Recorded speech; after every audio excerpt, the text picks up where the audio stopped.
SSS second tranche 1,000 pension increase, pag-aaralan pa daw ng SSS President and CEO? Ano sa tingin nyo mga ka-vlogs? Hold up.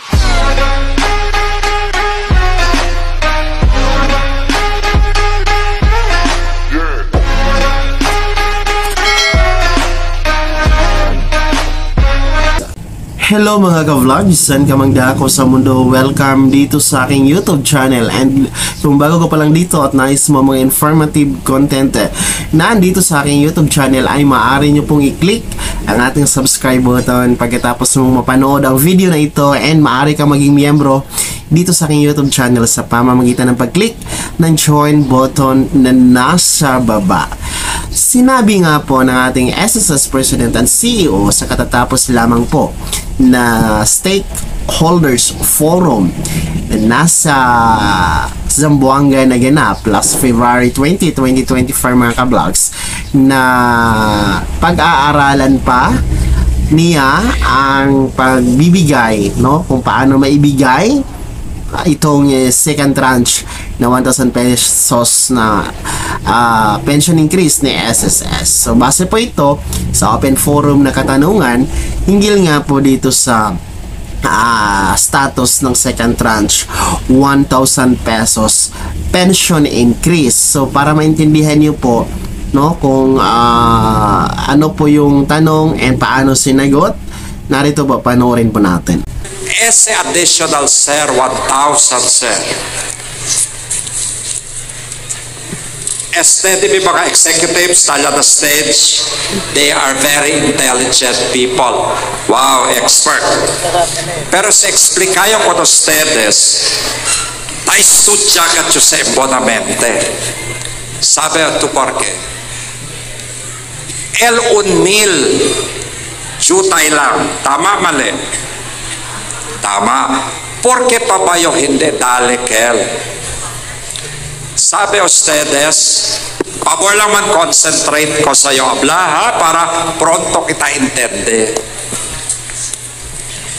There are 3,500,000 pensioners. 3,500,000 pensioners. Si dale o 1,000 pesos each. 3.5 billion pesos a month. A month. 3.5 billion. Daun anyo kel times 12, 42 billion pesos el que gastayo. Na 5 anyo, 210 billion pesos el que gasta el institusyon. Pronto ustedes entienden, di ba? Sabi ustedes, mahal ko kayo. Aminin ko, mahal na mahal ko kayo. Alam nyo, binigyan ko kayo ng bigas. Pera ko yan. Yung pagkain, pera ng SSS yan kasi ano naman, di ba? Pero po, kailangan alagaan ko rin yung SSS. Ha? Baka po, pabigla-bigla ako, bigay ng pera, ano mangyayari?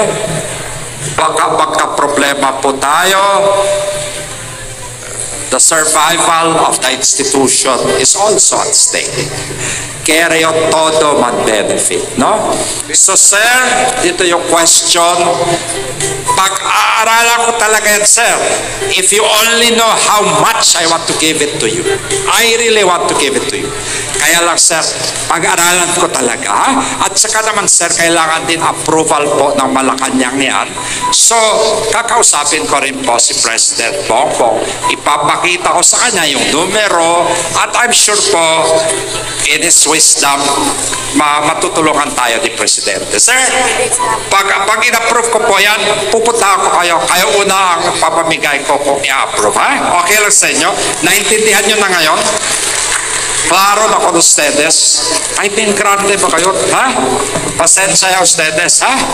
So ayan mga ka-vlogs, no, malinaw naman sa sinabi ng SSS President and CEO na wala pang pondo, hindi pa kayang ibigay ang second tranche 1,000 pension increase sa kadahilan ng hindi pa kakayanin ng pondo ni SSS. And ayon nga po sa kanya na isa sa highlights sa kanyang sinabi na intriga or nakaka-interest talaga ay pag-aaralan niya, no? Pag-aaralan pa niya kung paano nga ito maibigay.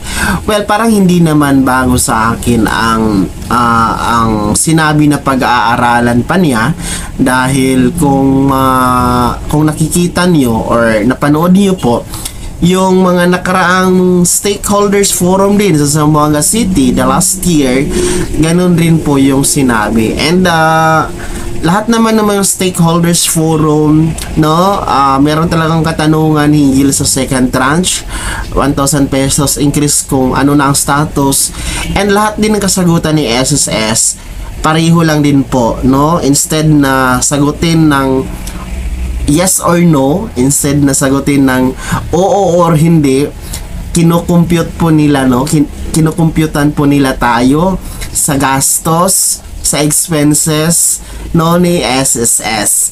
So yun po yung nangyayari kung mapapansin yung mga ka-vlogs, no, kasi ang sagot lang naman dyan yes or no, kung kayang ibigay, kung ibigay pa ba, yes or no, no. Pero ang haba ng sagot, ang haba ng diskusyon, may mga computation, no, may mga computation, may mga statement na mga nganib na maagang ma-bankrupt si SSS kung ibigay itong second tranche ng 1,000 pesos increase. So yun po yung paulit-ulit na sinasagot. Parang sa tingin ko nga, parang ano na siya parang plakadong-plakado na, parang ano na ba, parang scripted na talaga yung kanilang kasagutan mga ka-vlogs hinggil dito sa second tranche 1,000 pesos increase. Kasi kung ako naman po yung tatanungin, halimbawa kung ako ang nasa SSS, yes or no lang naman po talaga ang kailangan na kasagutan dyan para matapos na po ang mga expectation, matapos na po ang pag-aasam ng mga SSS pensioners dyan sa kakarampot na 1,000 increase na 7 taon na ang nakalipas, hindi pa rin nasundan yung first tranche the last 2017. Well, siguro, no, kung hindi nakakayanin ng SSS na ibigay ang 1,000 pesos second tranche increase, dapat na nila itong isara, no? Dapat na ito nilang i-close sa publiko, no? Magbigay ng official statement na hindi na nga ito maibigay para po wala na magtatanong, matapos na din po ang mga diskusyon sa social media. Matatapos na din po ang mga katanungan hinggil sa second tranche. Pero sa kabilang dako, paano nga po ba matatapos ang issue ng second tranche? Paano nga po ba maniniwala ako personally? Paano nga po ba ako maniniwala as SSS member, do hindi pa ako pensioner pero pupunta naman tayo doon, no? As a SSS member ako, no, sarili ko na lang yung ilalagay ko sa sitwasyon. Paano ba ako maniniwala na walang pera ang SSS gayong last year 2023, ayon nga po sa kanilang post sa kanilang official Facebook page na sila mismo ang nag-post, na umabot sa 362.20 billion pesos ang revenue, no, ang kita ni SSS. Mula po yan sa kontribusyon, sa investment, sa pangongolekta nga po ng koleksyon, siguro ano na yan, kasali na ang loan natin, mga interest. So umabot ng 362 billion pesos. And ayon nga po mismo sa SSS, ito ang pinakamataas na revenue sa kasaysayan ni SSS. No.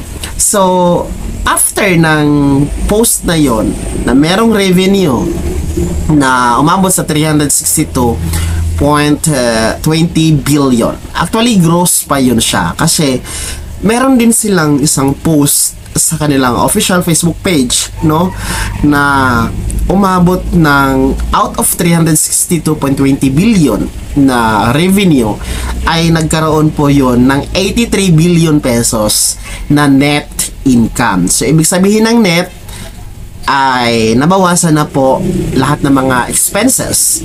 Kumbaga, kita na talaga yon, no? Malinis na yon yung 83 billion mga ka-vlog. So, yun ay ayon sa post ng SSS, and isa nga, or hindi nga isa yun, yun talaga ang pinakamataas na revenue ng net income ni SSS, no, sa kasaysayan ni SSS. Ayon po yan sa SSS President mga ka-vlogs.